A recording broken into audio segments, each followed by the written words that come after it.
Pai Senhor, queridos, estamos aqui com a segunda apostila do nosso SEMAAD para dar algum subsídio para nossos irmãos que vão trabalhar com o estudo na frente dos adolescentes. Aí, o título dessa apostila, do segundo estudo, é Preparação. Já no primeiro tópico, a gente tem um tópico de introdução, né? Mas já no primeiro tópico, está intitulado O que acontece quando creio? A gente pode destacar algumas coisas aqui que os irmãos podem estar trabalhando com os adolescentes. Caso eles não expressem essas dúvidas, mas os irmãos já podem estar introduzindo alguns assuntos com eles também. Por exemplo, no começo desse primeiro tópico, fala que nós somos selados pelo Espírito Santo. E essa expressão sobre ser selado, acredito que os irmãos devam saber, mas é interessante explicar para os adolescentes. E outra coisa interessante aqui também que envolve a apostila toda é lá no final desse primeiro tópico, diz assim: agora, quanto ao cumprimento do chamado de levar a boa notícia aos outros, precisamos de preparação. Preparação é o título dessa apostila, né? Aqui, irmãos, a gente pode destacar duas situações que o apóstolo Paulo compara o crente. Em 1 Coríntios, no capítulo 9, Paulo compara a crente a um atleta. Em Efésios, no capítulo 6, que é o mais conhecido, principalmente os adolescentes, por causa daquela música, né?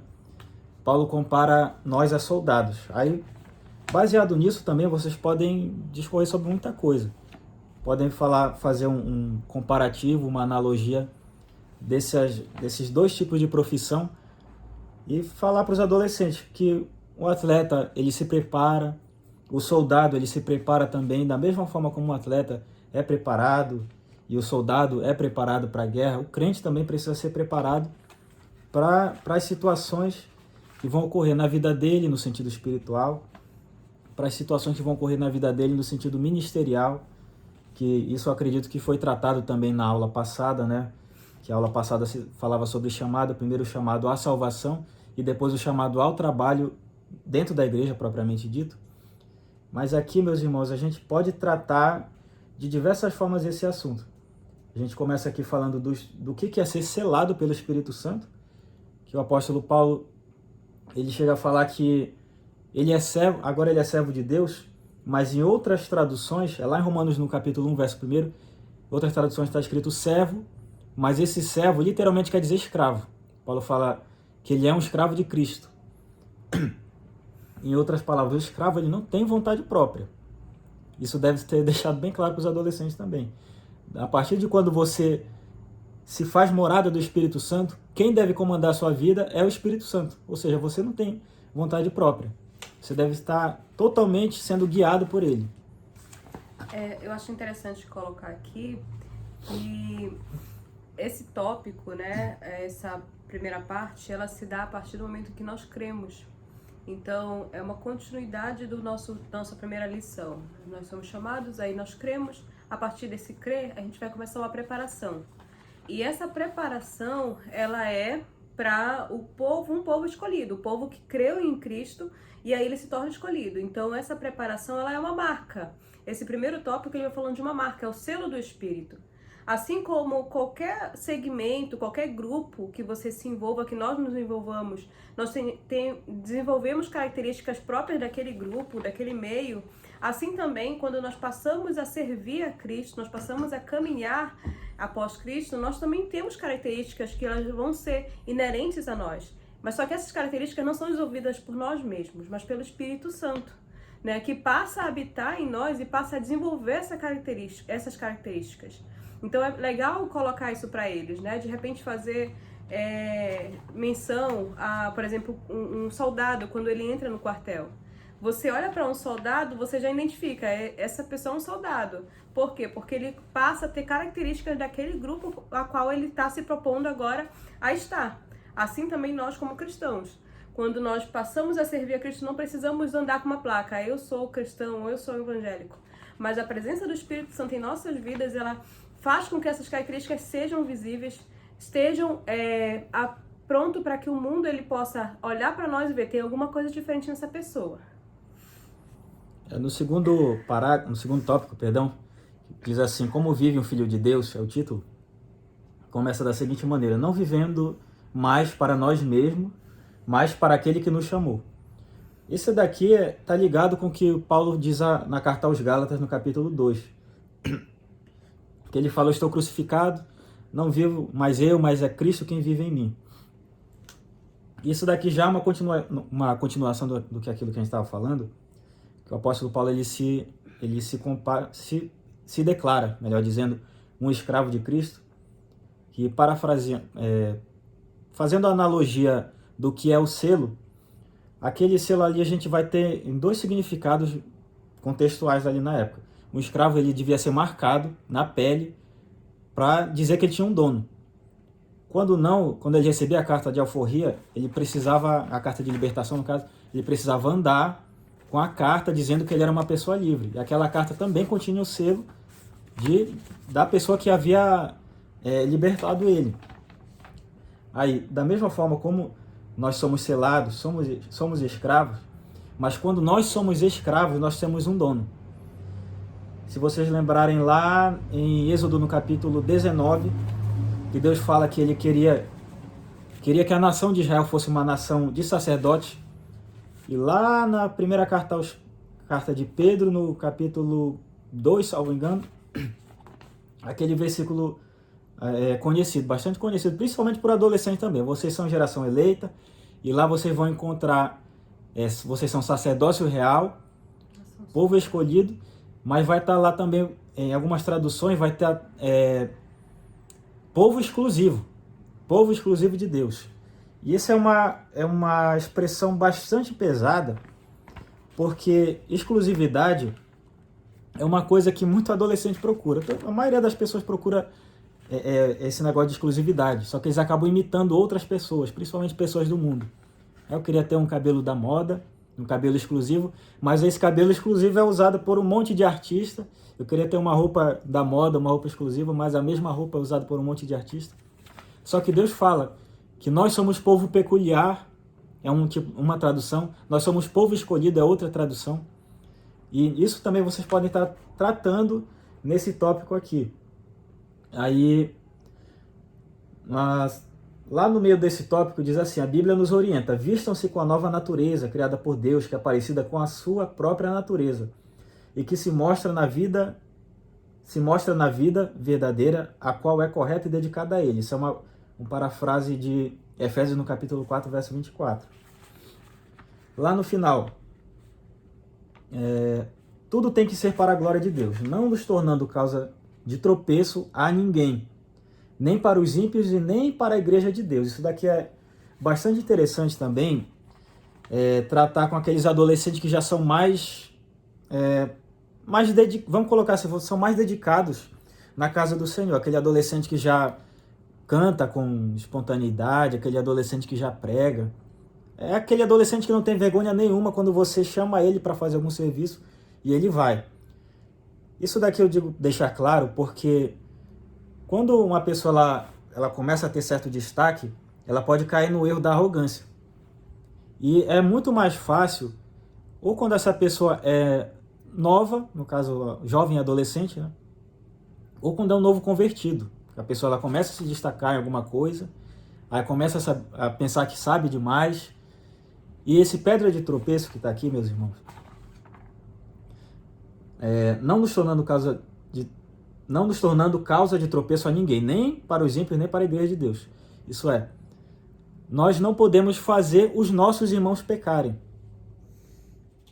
Aqui o pedra de tropeço, vocês podem pesquisar o significado depois, o que é. Nós não podemos fazer os nossos irmãos pecarem, nem nós que já somos mais maduros na fé. Isso vai ser muito mais cobrado de nós, a Bíblia é bem clara quanto a isso. E nem podemos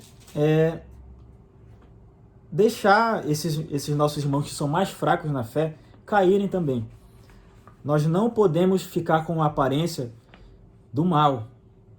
O apóstolo Paulo fala isso: fujam da aparência do mal. Perdão, não lembro se é Paulo ou se é Pedro. Fujam da aparência do mal, ele diz. Nós não podemos levar os nossos irmãos, nem aqueles que já são maduros na fé, e certa feita eles podem acabar pensando em alguma situação que nós estamos fazendo errado, por exemplo, vamos fazer um núcleo com os adolescentes e nesse núcleo vamos deixar todas as luzes apagadas e só vamos ter luz de vela, sem explicar pormenorizadamente o porquê que nós estamos fazendo isso. Aí aquele irmão que tem uma certa sensibilidade para algumas coisas, ele vai pensar que nós estamos trazendo heresia para dentro da igreja. E aquele irmão que já é o mais liberal, ele vai pensar que a igreja realmente é liberal da forma como ele gostaria que fosse, e não é nenhum nem outro. Se as nossas ideias não forem bem explicadas para a igreja, e por isso que eu sempre repito, tudo que vocês forem explicar para os adolescentes, tentem explicar o máximo para que eles consigam compreender. Por mais que eles não perguntem para vocês, que é comum também o adolescente, a maioria deles não perguntam, pela falta de experiência, pela falta de conhecimento da palavra de Deus realmente, eles acabam não perguntando, mas é sempre bom vocês lembrarem de como vocês eram adolescentes e das questões que vocês tinham na idade de vocês. O que vocês perguntariam para o professor de vocês, ou o que vocês perguntaram que o professor nunca respondeu, mas hoje vocês sabem que o Espírito Santo revelou a vocês através da palavra dele. E é sempre interessante vocês pontuarem muito bem todas as explicações. Lembrar que essa geração que nós estamos tendo hoje de adolescentes, eles estão bombardeados de informação. E a sociedade, ela pressiona que eles sejam questionadores. Isso não é ruim. Porém, nós precisamos ter respostas, né? E essas questões que são levantadas, nós estamos tratando nessas 2 lições aqui do SEMAD, acerca de princípios. E esses princípios são fundamentais para que esses adolescentes eles possam entender o porquê, o para quê, o como é que acontece. Então, se a gente simplesmente quer chegar lá e jogar uma aula, não adianta, não vai surtir o efeito que é esperado, que é necessário que surta na vida deles, né? Qual é esse efeito? É que eles tenham realmente mudança, é que eles tenham realmente compreensão para que a palavra de Deus seja efetiva na vida deles, assim como é efetiva em nossas vidas.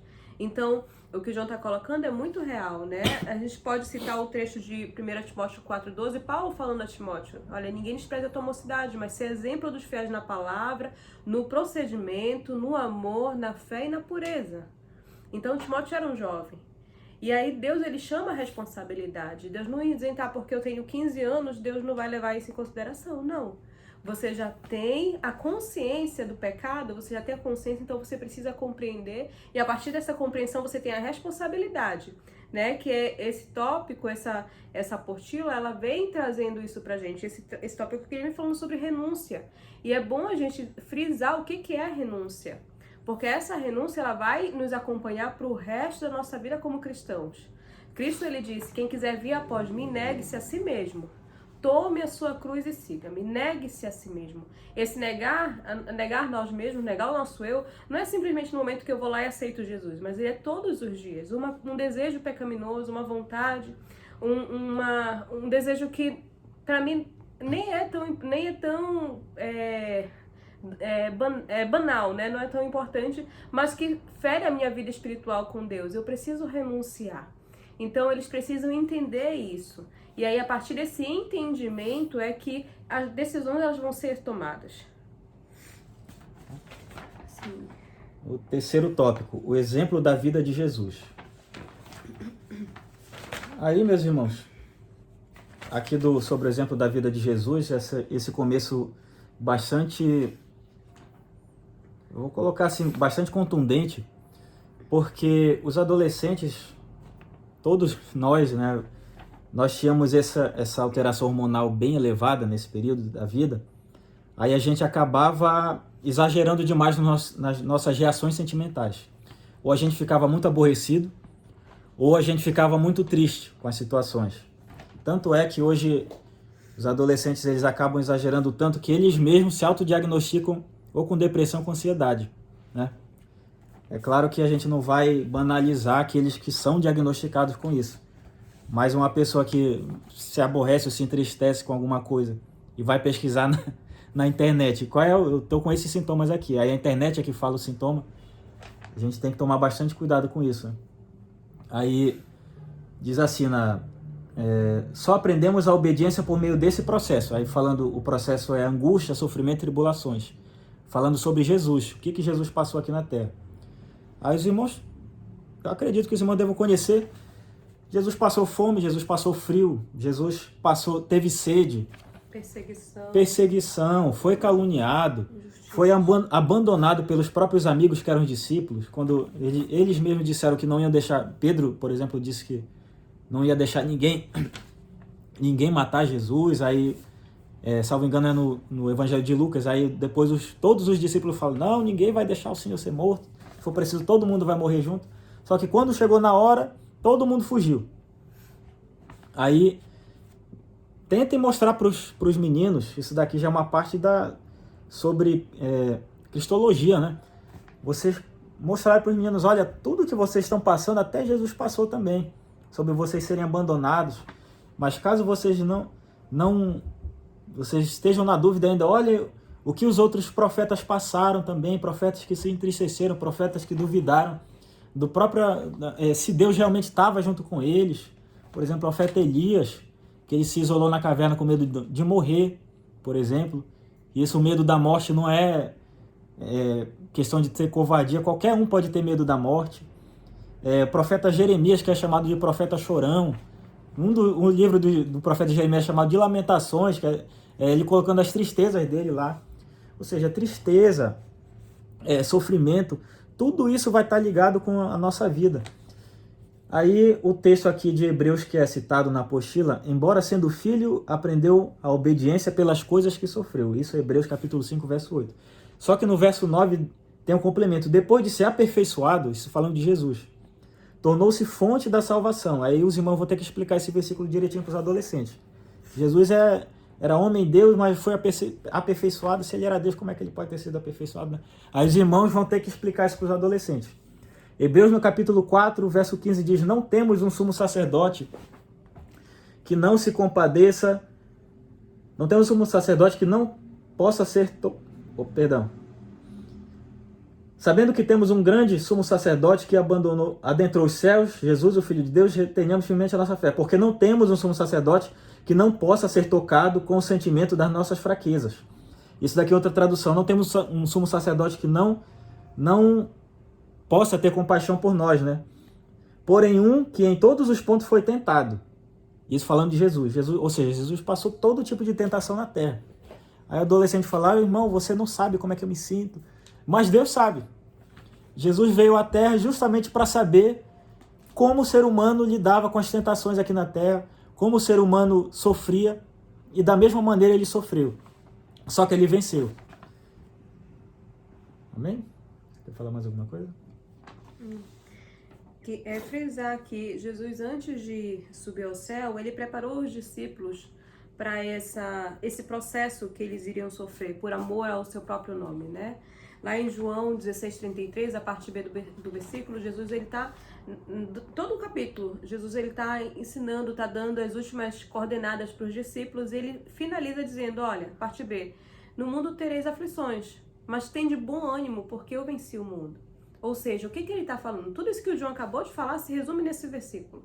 Eu passei por todo esse processo, eu sofri, eu senti, eu sei o que vocês sentem também, mas eu consegui vencer, então vocês vão conseguir vencer também. Então, isso é bom que eles entendam, né? Que os questionamentos, a cabeça bagunçada, os pensamentos, esse turbilhão de sentimentos que a gente passa durante a adolescência, Jesus não foi isento disso. Ele sabe muito bem o que a gente passa, e é por isso que ele está sempre pronto para nos socorrer, para nos ajudar, para nos dar alívio. Só que para que isso aconteça, existe um processo. Não é simplesmente eu estar vivendo a minha vida da forma como eu quero, e aí na hora que eu sinto isso eu vou lá e Jesus me ajuda e depois eu volto. Não. Existe um processo, que aí está descrito nessa apostila, que é o próximo tópico. Como é que eu consigo alcançar, como é que eu consigo viver de fato uma vida como filho de Deus, como é que eu consigo viver pisando após as pegadas de Cristo, ou seja, como é que eu consigo me parecer com Cristo, que foi o Filho perfeito de Deus, né? Que é o Filho perfeito de Deus. Aí agora nós temos o processo, que aí o John vai introduzir. Próximo tópico é por meio da leitura e meditação da palavra. Aqui a gente pode destacar a palavra meditação, que a Bíblia, ela não é qualquer livro. Ela não é como uma revista que você só lê e guarda aquelas informações ali, daqui a pouco você esquece. A Bíblia não, você precisa necessariamente meditar no que você está lendo ali. Aqui o que a gente pode destacar temos uma orientação de crescimento na graça e no conhecimento de Jesus, segundo a Pedro no capítulo 3. Aí os irmãos podem explicar aos adolescentes o que é esse crescer na graça e no conhecimento. E a nota final ali desse tópico também, que fala assim, há planos de leitura da Bíblia que podem te ajudar. Não ouça os que dizem que não precisa ler a Bíblia toda. Apenas leia. E isso daqui vocês precisam destacar também, que o irmão que escreveu essa apostila foi muito, muito feliz ao colocar essa frase aqui, ó. Até quando não compreender muito bem, leia. Com o coração quebrantado, em algum momento você perceberá o seu coração arder e o prazer enfim chegará. Aqui, meus irmãos, a gente, por exemplo, tem muita coisa para destacar aqui da Bíblia que a gente pode colocar. Referência dos próprios discípulos. Lucas capítulo 18, verso 34, Jesus falando que ele deveria ser crucificado, mas eles não compreenderam. Lá, acabei de citar aqui da ceia também, da última ceia, Jesus falando que ele precisava ser crucificado, mas os discípulos querendo impedir a crucificação. Eles não compreendiam que a libertação do povo de Israel e do mundo seria através do sacrifício de Cristo. João capítulo 12, verso 16, os discípulos não compreenderam por que Jesus deveria entrar, porque Jesus estava sendo ovacionado ali pelo povo de Jerusalém na entrada, depois que Jesus foi glorificado, que eles foram compreender que era uma profecia lá do livro do profeta Zacarias. Isso literalmente está escrito na Bíblia. Eles não entenderam. E nós vemos lá no Evangelho de João, no capítulo 1, fala que no princípio era o verbo era Deus, o verbo estava com Deus, esse verbo era Jesus. Isso daí eu tenho certeza também que os adolescentes eles vão lembrar quando vocês disserem esse versículo. Os discípulos, literalmente, eles estavam com o verbo vivo na frente deles, explicando sobre Bíblia, na frente deles, e muitas das coisas eles não compreendiam.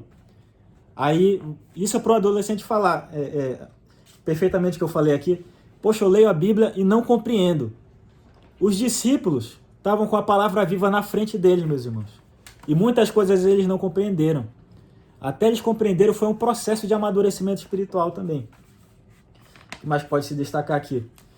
Primeiro livro de Samuel, capítulo 3, lá no final, esse capítulo 3 é o evento quando Deus fala com Samuel, primeira vez, literalmente, Samuel ouve a voz de Deus. Só que lá no final vai estar escrito assim: e Deus se revelou para Samuel através da sua palavra. Segundo o livro de Reis, no capítulo 22, é uma música que os adolescentes até cantaram no passado, que fala sobre o avivamento do rei Josias, os irmãos podem citar também. Neemias capítulo 8, o avivamento do povo de Israel, que foi através da palavra também.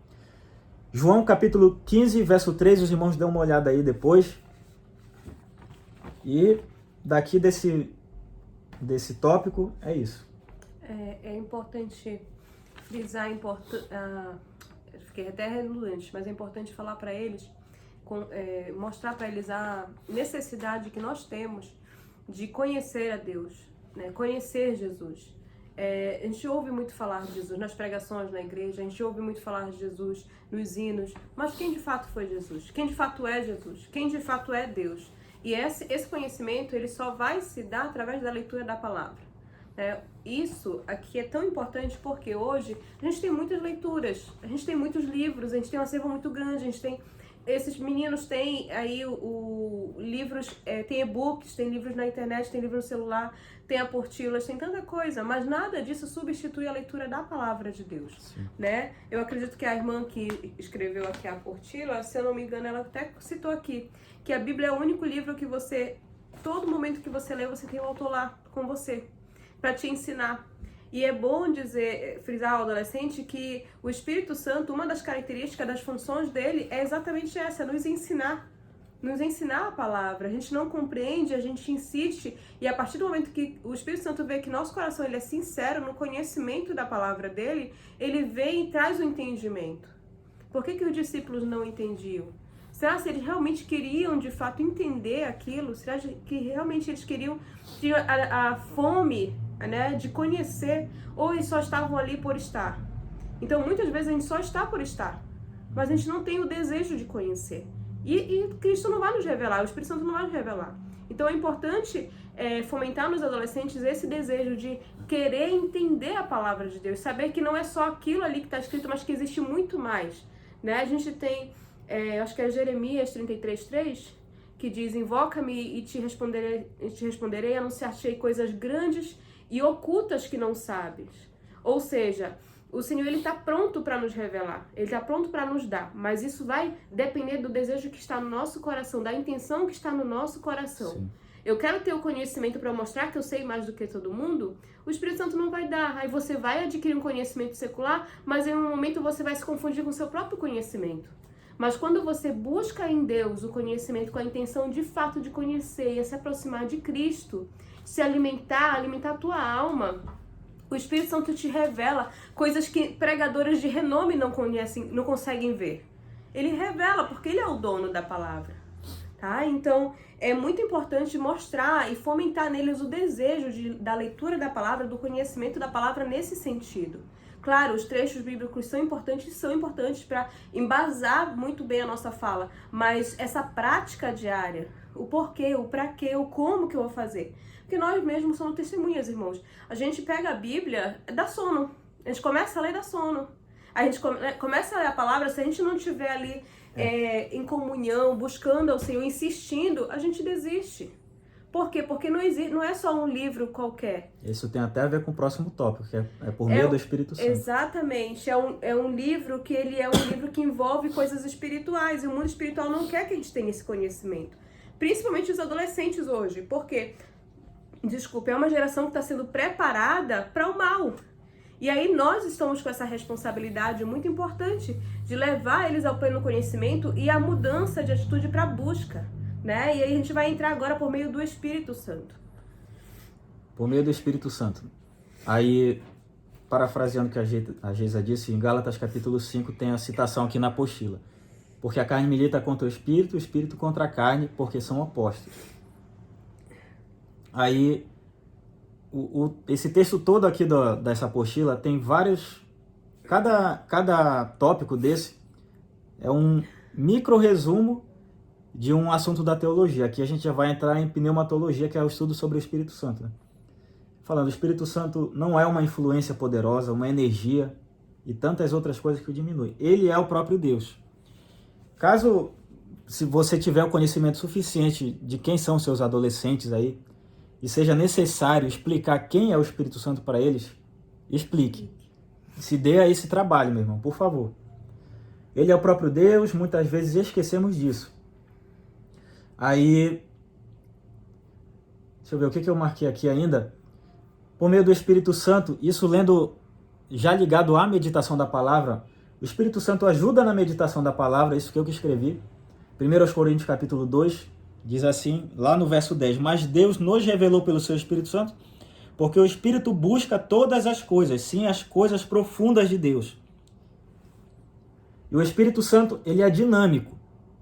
Isso já tendo a ver com o nosso trabalho que nós fazemos na igreja e aqui relacionado ao trabalho principal do tema dos adolescentes esse ano, que é o ID, que é o evangelismo.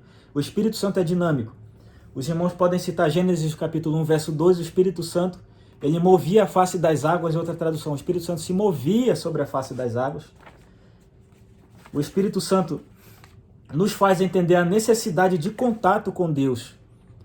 Nós podemos citar Jesus, Mateus capítulo 4, verso 1, Jesus, tendo sido cheio do Espírito Santo, foi conduzido pelo Espírito Santo para o deserto para ser tentado pelo diabo. O Espírito Santo, ele tomou o apóstolo Felipe e, comunicando a ele, disse, vai para o deserto. E ali o Felipe tem contato com um eunuco da rainha de Candace. E ali acontece um momento de evangelismo. Felipe e o eunuco. Aqui já da apostila, foi ele quem nos convenceu do nosso estado de pecado. Os irmãos podem citar lá João, capítulo 16. Depois disso, nos fez sua própria morada, habitando em nós. 1 Coríntios, capítulo 6, isso está na apostila. ele nos revela a pessoa de Cristo Jesus, por exemplo.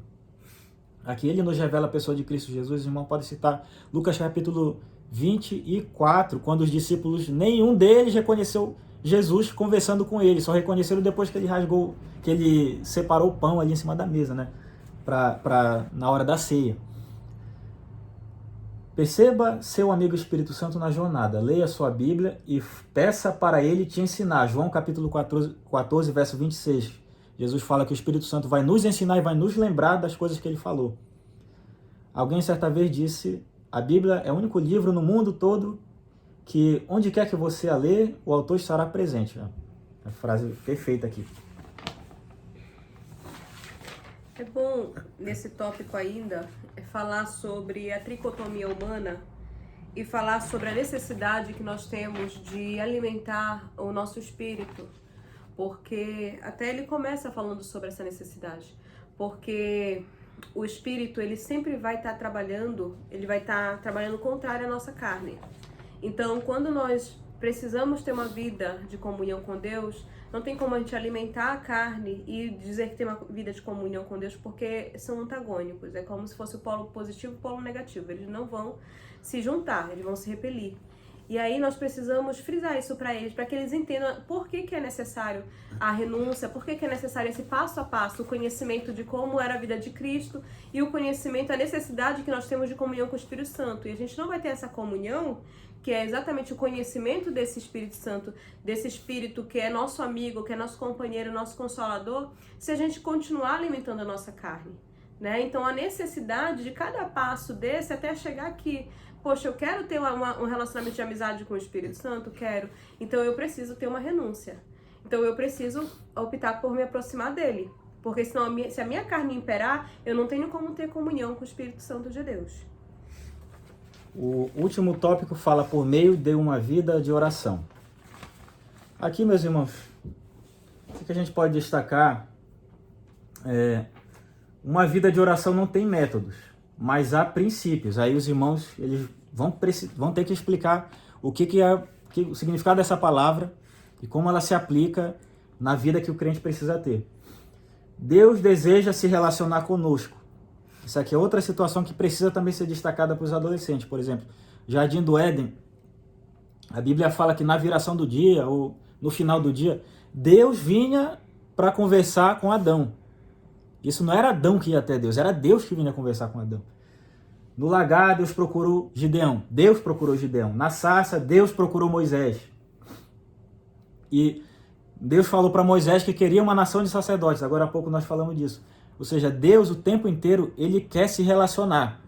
Quem não quer relacionamento é o próprio homem. Então, uma das formas do relacionamento com Deus, da intimidade, melhor dizendo, é a oração. Aí aqui tem a citação de Mateus 6, que é conhecido como a oração do Pai Nosso. Só que os irmãos precisam explicar também. A oração do Pai Nosso não é uma regra, mas é um princípio. O que é princípio? Os irmãos vão precisar pesquisar. O que é isso? Aí tem, fale com ele, agradeça a provisão. Os irmãos vão precisar, eu creio também, uma coisa que a gente precisa ser agradecido. Aí, só para eu terminar, agradeça pelo privilégio. Os irmãos precisam compreender também o significado dessa palavra aqui e explicar para os adolescentes por que nós somos privilegiados. Aqui está um exemplo mais prático, que nós temos uma congregação, mas nós temos o privilégio de estarmos servindo ao Deus dos deuses e Senhor dos senhores. Os adolescentes precisam ter isso em mente. Só frisar que eu acabei perdendo a linha, coloco fazer uma observação, mas é dizer para eles que a oração, ela não pode ser tratada como uma obrigação, como algo imposto, mas que precisa ser prazeroso. É como um relacionamento com um amigo. Eu não tenho um relacionamento com o Jonathan se eu não converso com ele, se eu não busco conhecê-lo, se eu não busco entender o que ele gosta, como ele se comporta. Então, para que isso aconteça, precisa haver diálogo. E a oração é exatamente isso. É um diálogo. Os adolescentes gostam de conversar. Normalmente, nessa fase, eles têm os melhores amigos, né? E aí é quando a gente precisa colocar neles o desejo, ou melhor, criar neles o desejo de ter essa amizade, mas com o próprio Deus, com o próprio Espírito Santo, saber que eles entenderem que o Espírito Santo de Deus, que Deus, ele é o melhor amigo que nós podemos ter, porque ele nos conhece o mais profundo, ele conhece aonde nossos pais não nos conhecem, ele sabe as nossas necessidades, aquelas que a gente nem tem coragem de colocar para fora, os nossos desejos. Então ele nos compreende ainda com toda essa compreensão, com todo esse entendimento que ele tem de nós mesmos, ele permanece nos amando. Então ele quer o nosso bem. Então, a partir desse princípio, trazer eles a entender esse princípio e trazer eles a esse entendimento para que eles possam desenvolver uma vida de relacionamento com Deus. Aí a oração ela se torna consequência. Porque se a gente só diz assim, você tem que orar, ok, eu tenho que orar, eu vou repetir lá uma reza, né, uma oração gravada, que todo dia é a mesma oração, mas essa oração não está surtindo efeito algum, por quê? Porque eu não estou com o coração, com a intenção, com a alma ali naquele. Mas quando eu parto, pode ser uma oração de 3 palavras, pode ser uma oração de 30 segundos, mas se eu estou realmente falando aquilo, se eu estou realmente expressando aquilo dentro do meu íntimo, da minha alma, essa oração está sendo ouvida. A conclusão. Bom, um resumo muito bom aqui, que esses adolescentes, eles conseguem explicar sobre muita coisa, conseguem falar sobre youtuber que eles gostam, conseguem falar sobre Free Fire, sobre jogo de celular, conseguem falar sobre dorama. Aí, baseado nisso, a gente faz a seguinte analogia, você não vai conseguir explicar, não se pode falar daquilo de que você não conhece. Ou seja, os adolescentes eles conhecem sobre o drama coreano, jogo de celular, e eles conversam bastante sobre isso. E para ele conseguir conversar com alguém sobre Bíblia, para ele conseguir conversar com alguém sobre Deus, sobre Jesus, sobre o Espírito Santo, eles necessariamente precisam conhecer. Isso resume essa parte da lição. E que o evangelho, o pregar o evangelho, ele é a consequência de tudo isso, né? Sim. Nós não precisamos fazer cursos, isso acho que a gente até falou na primeira aula, a gente não precisa fazer curso para aprender a ser crente. A gente precisa seguir esse passo a passo, esses princípios, observar os princípios da palavra de Deus, os princípios que já foram estabelecidos por Deus. A pregação do evangelho, ela é, na verdade, algo que o Espírito Santo, ele vem comovendo a gente, ele vem constrangendo a gente através do amor. Por quê? Porque nós recebemos aquilo. Então nós queremos passar. Não é algo imposto, mas é algo que é um constrangimento por amor. E é isso. Amém. Nós agradecemos, meus irmãos, nós agradecemos. Passamos um pouquinho do tempo, bastante, né? Mas a lição é grande também, né? Não tinha como falar pouca coisa. E o tema, ele é muito sugestivo, é muita coisa. E como são temas que são bases, são princípios, a gente precisa se desgastar um pouquinho para ensinar esses meninos. Tá bom? Deus abençoe, é um prazer sempre estar aqui com vocês. Amém. Deus abençoe e a paz do Senhor.